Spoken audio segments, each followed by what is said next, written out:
एक लड़का बिना किसी यादों के एक जंगल से निकलता है। ना नाम, ना घर, ना कोई पहचान। लेकिन सबसे अजीब बात यह है कि उसके पेट पर नाभि तक नहीं है और ये सोता भी नहीं है। लड़का कौन है? क्या ये किसी एक्सपेरिमेंट का हिस्सा है या फिर कोई ऐसी मिस्ट्री जो दुनिया से छुपी हुई थी? आज हम लेकर आए हैं एक जबरदस्त साइंस फिक्शन मिस्ट्री जो हर एपिसोड के साथ और भी इंटरेस्टिंग होती जाती है। कहानी शुरू होती है। बिना कपड़ों के एक लड़का अजीब से लिक्विड में लथपथ जंगल के बीच पड़ा है। पहली नजर में लगता है जैसे किसी कॉलेज के लड़कों का मजाक का हिस्सा हो, लेकिन सच कुछ और ही है। लड़का न सिर्फ ये भूल चुका है कि वो कौन है, बल्कि ये भी नहीं जानता कि वो कहाँ है। कुछ देर भटकने के बाद वो शहर की तरफ बढ़ता है, शायद वहां कोई उसकी मदद कर सके। लेकिन एक बड़ी दिक्कत है, वो बिल्कुल नंगा है। उसकी आंखों में हर चीज नई दिख रही है, जैसे सब कुछ पहली बार देख रहा हो। लोगों को हैरान करते हुए वो आगे बढ़ता है, लेकिन कुछ ही देर में पुलिस आ जाती है। उसे गिरफ्तार कर डिटेंशन सेंटर ले जाया जाता है, सड़क पर बिना कपड़ों के घूमने और लोगों को अश्लीलता दिखाने के जुर्म में। अब ना वो लड़का अपना नाम जानता है और ना ही पुलिस की बातें समझ पा रहा है। ऑफिसर्स उसका एक नाम रख देते हैं, काइल। काइल को मेडिकल चेकअप के लिए ले जाया जाता है। पूरी जांच के दौरान दो अजीब बातें सामने आती हैं। पहली, उसका शरीर एकदम परफेक्ट है, ना कोई झुर्री है और ना कोई पिंपल। दूसरी सबसे बड़ी बात, उसके पेट पर नाभि नहीं है। ये देखकर ड्यूटी पर मौजूद डॉक्टर भी चौंक जाता है। जब तक उसके टेस्ट रिपोर्ट्स आती हैं, काइल को डाइनिंग हॉल भेज दिया जाता है। वहां वो दूसरे लड़कों को खाते हुए देखता है और उनकी नकल करने की कोशिश करता है, जैसे उसे खाने के बारे में कुछ भी नहीं पता। वो एक लड़के की नकल करता है, लेकिन इससे वो लड़का गुस्सा हो जाता है। उसे लगता है कि काइल उसका मजाक उड़ा रहा है। गुस्सा इतना बढ़ जाता है कि दोनों के बीच झगड़ा हो जाता है। बाद में जब सब लड़के यार्ड में होते हैं, वही लड़का काइल के मुंह पर जोर से मुक्का मार देता है। काइल गिर जाता है और कुछ ही देर बाद उसकी पैंट गीली हो जाती है। उसके अजीब बिहेवियर को देखकर गार्ड समझ नहीं पाते कि क्या करें। वो सेंटर की साइकाइट्रिस्ट निकोल को बुलाते हैं, जो काइल से सवाल करेगी और ये समझने की कोशिश करेगी कि उसके साथ आखिर हो क्या रहा है। वो एक अजीब लड़का है, लेकिन बिल्कुल मासूम। उसे ना दुनिया के तरीके पता है, ना लोगों के रीति रिवाज, लेकिन जो भी करता है उसमें एक नेचुरल टैलेंट दिखता है। निकोल उससे कुछ ड्रॉ करने के लिए कहती है और काइल जैसे कोई प्रिंटर एकदम परफेक्ट स्केच बना देता है दो लोगों का जो उसने जंगल में देखा था, एक दूसरे के बहुत करीब। वो शायद लवर्स थे जो अकेले रहना चाहते थे। काइल का बिहेवियर बिल्कुल शांत है, कोई एग्रेशन नहीं दिख रहा। इसीलिए निकोल उसे अपने घर ले जाने का फैसला करती है, ताकि वहां कुछ और टेस्ट्स करके ये समझ सके कि उसके साथ आखिर क्या हुआ है। उसे शक है कि काइल किसी बड़े हादसे से गुजरा है, शायद इसी वजह से उसे कुछ भी याद नहीं। काइल का पास्ट एक बड़ी पहेली है, शायद उसका दिमाग पुरानी यादों को भूल चुका है। निकोल के घर पर काइल को देखकर लॉरी एकदम चौंक जाती है। वो नहाकर टॉवल में बाहर आती है और एक अनजाने लड़के को सामने देखकर घबरा जाती है। दोनों एक पल के लिए चुप रहते हैं। काइल तो जैसे किसी और दुनिया में ही खोया रहता है। लॉरी भी ज्यादा ध्यान नहीं देती, क्योंकि उसका मन अपने बॉयफ्रेंड से मिलने में लगा होता है। थोड़ी देर बाद काइल घर के बाहर जाता है। उसकी नजर एक तितली पर पड़ती है और वो बिना सोचे उसके पीछे चल पड़ता है। तभी उसे पड़ोस के घर से मधुर संगीत सुनाई देता है। जब वो अंदर जाता है तो एक लड़की अमांडा से मुलाकात होती है। अमांडा की मधुर संगीत सुनते ही काइल की आंखों से आंसू बहने लगते हैं। उसे समझ नहीं आता ये क्यों हो रहा है, पर वो अपनी जगह से हिल भी नहीं पाता। तभी अमांडा उसकी तरफ मुड़ती है और उसका डरा हुआ चेहरा देखकर काइल घबरा जाता है। वो तेजी से वापस भागता है और जाकर बाथरूम के बाथटब में छुप जाता है। इसी बीच लॉरी का भाई जॉश एक एडल्ट मैगजीन लेकर अंदर आता है। वो मजे से तस्वीरें देख रहा होता है, लेकिन उसे ये एहसास ही नहीं होता कि बाथटब में एक और आदमी छुपा बैठा है। जैसे ही जॉश की नजर काइल पर पड़ती है, वो जोर से चिल्लाता है और सीधा अपनी माँ के पास भाग जाता है। लेकिन भागने की जल्दी में वो मैगजीन वहीं छोड़ देता है। जॉश को डांटने के बाद निकोल को दरवाजे की घंटी सुनाई देती है। जब वो खोलती है तो सामने अमांडा की माँ कैरल खड़ी होती है, गुस्से से भरी हुई। उसे आज के हादसे का हिसाब लेना है। कैरल सुबह अपनी बेटी के साथ काइल को समझाने आई थी, लेकिन जब वो उससे कहती है कि सच बताए, तो अमांडा और काइल एक दूसरे को एक अजीब मोहब्बत भरी नजर से देखने लगते हैं। ताकि बात और न बढ़े, कैरल वहां से चली जाती है और अमांडा भी अपने कमरे में लौट जाती है।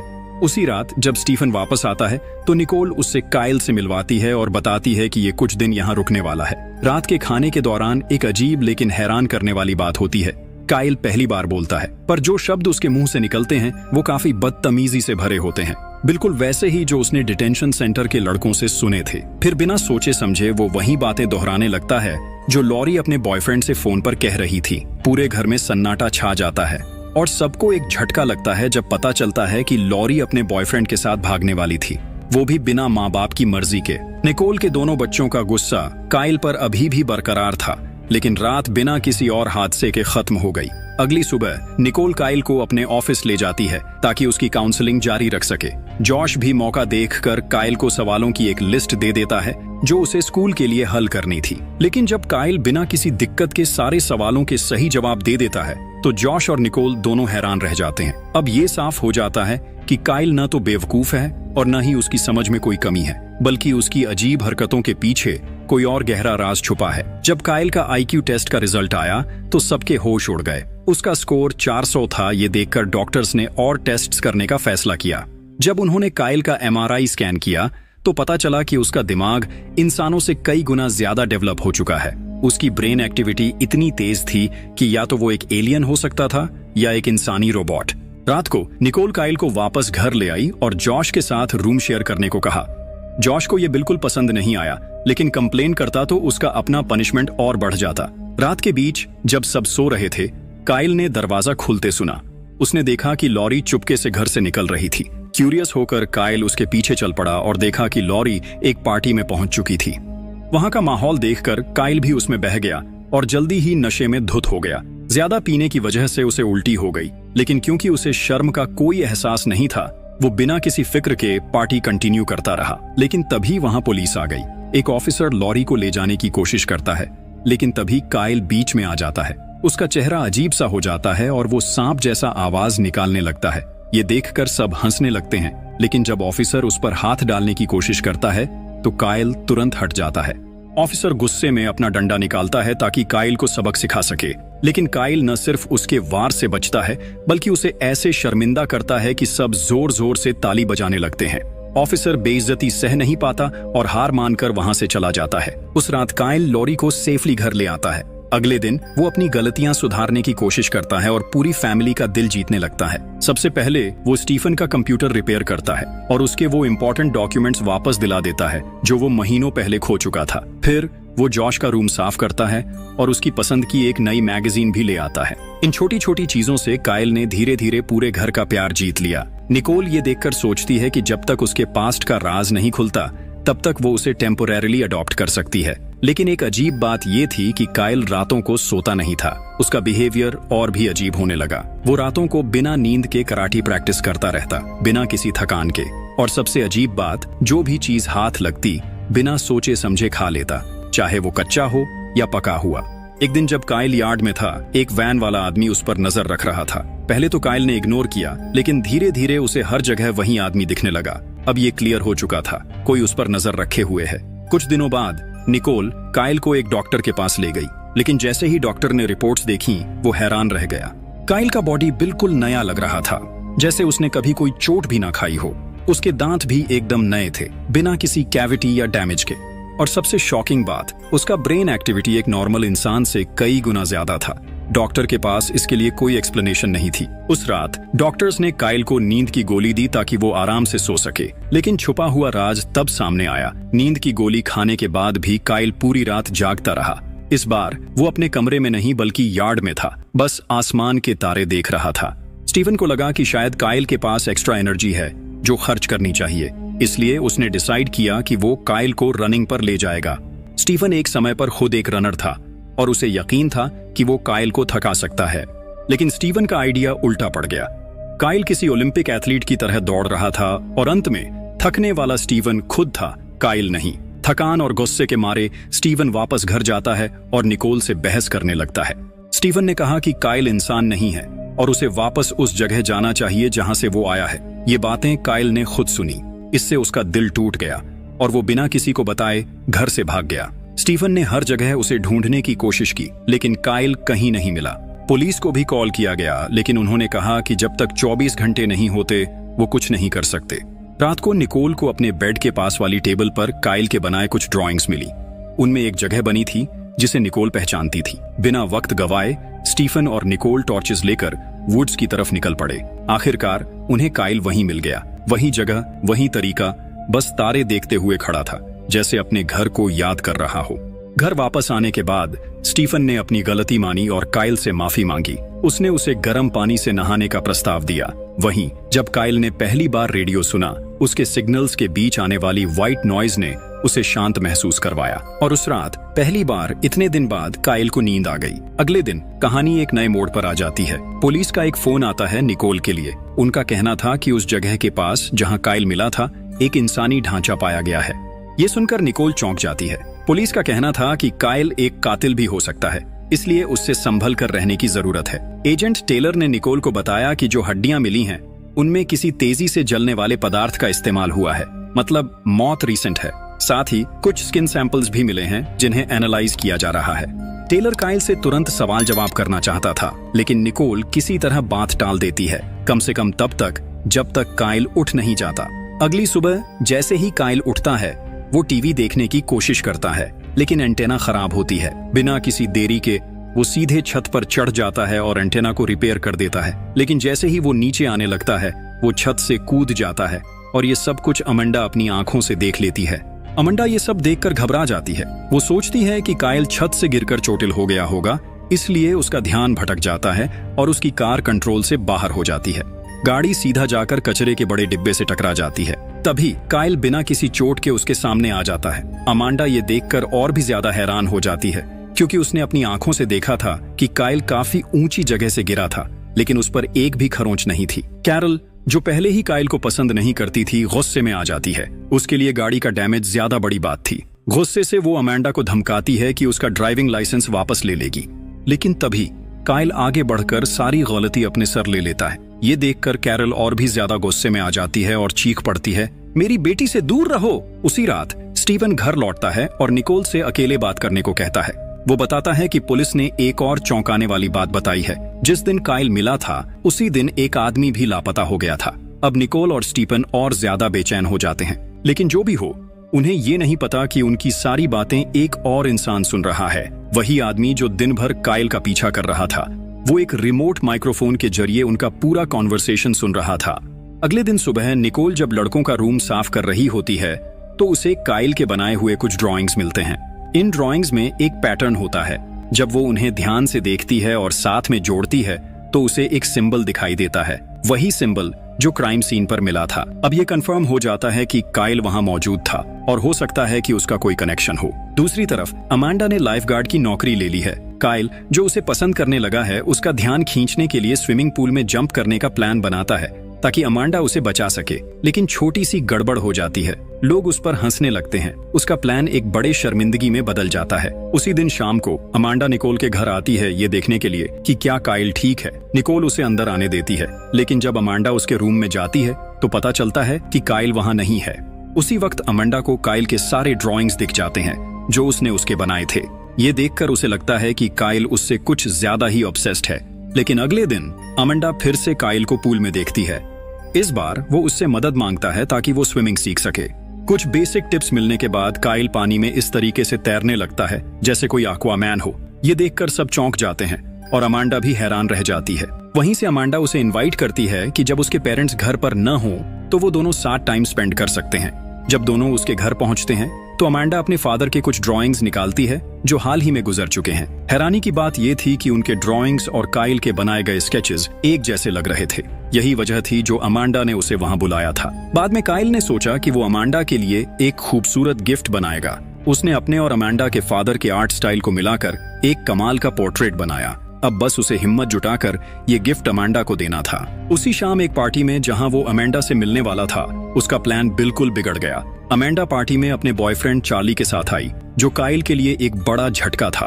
उसका पूरा प्लान, जो उसने अपनी फीलिंग्स कन्फेस करने के लिए बनाया था, तबाह हो गया।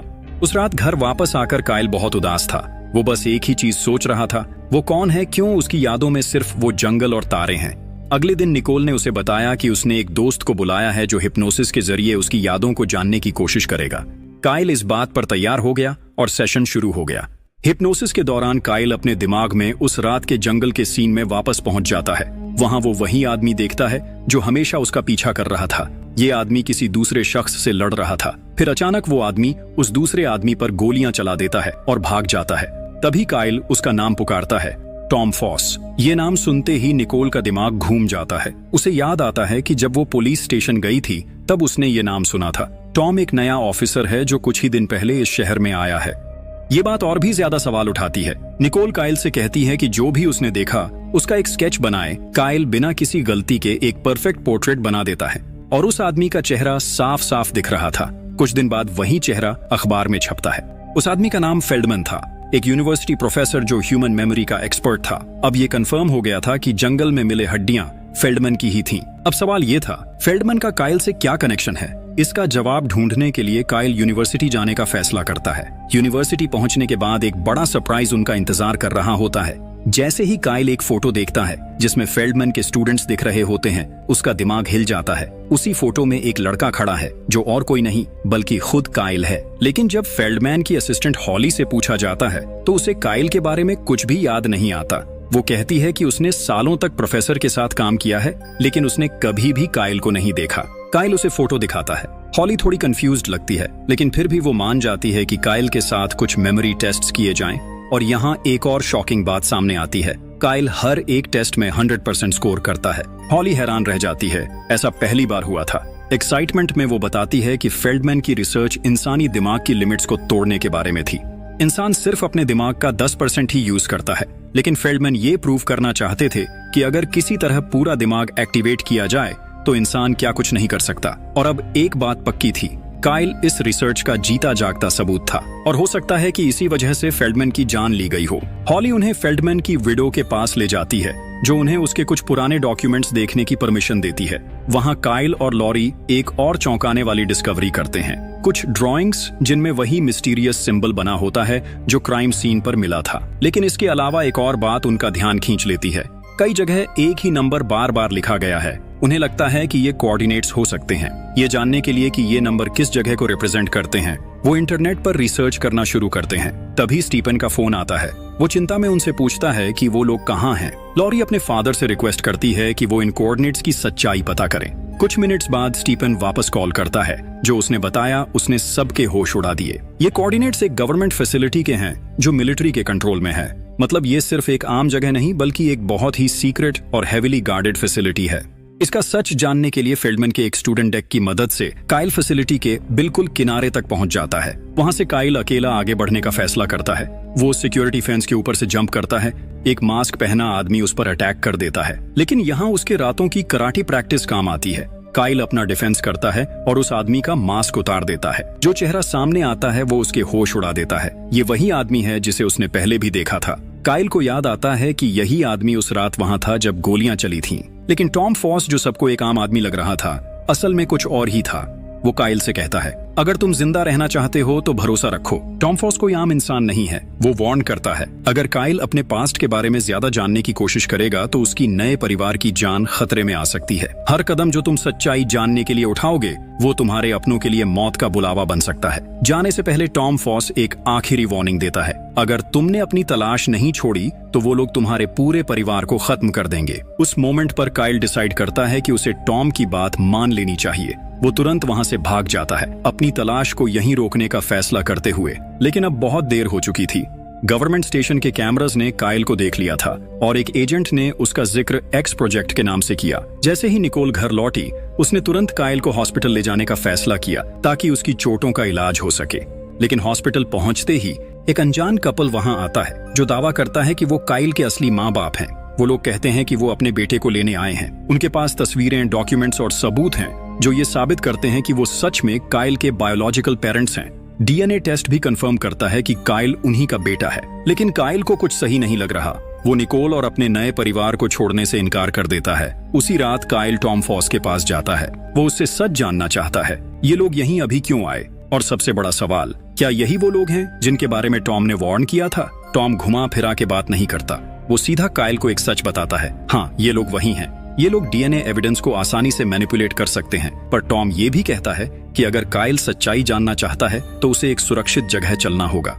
लेकिन जैसे ही वो बात कर रहे होते हैं एक तेज आवाज गन शॉट की सुनाई देती है। काइल तेज रिफ्लेक्सेस से गोली से बच जाता है, लेकिन वो सीधा टॉम के कंधे में लगती है। अब दोनों को तुरंत वहां से भागना होगा। एक स्नाइपर उन पर बार बार गोली चला रहा है। कहीं मुश्किल से बचते बचाते वो एक सुरक्षित जगह पहुंचते हैं। वहां टॉम फाइनली काइल को पूरी सच्चाई बताता है। लेकिन सस्पेंस बनाए रखने के लिए हमें अभी कुछ भी नहीं पता चलता। अगली सुबह काइल वापस घर लौटता है।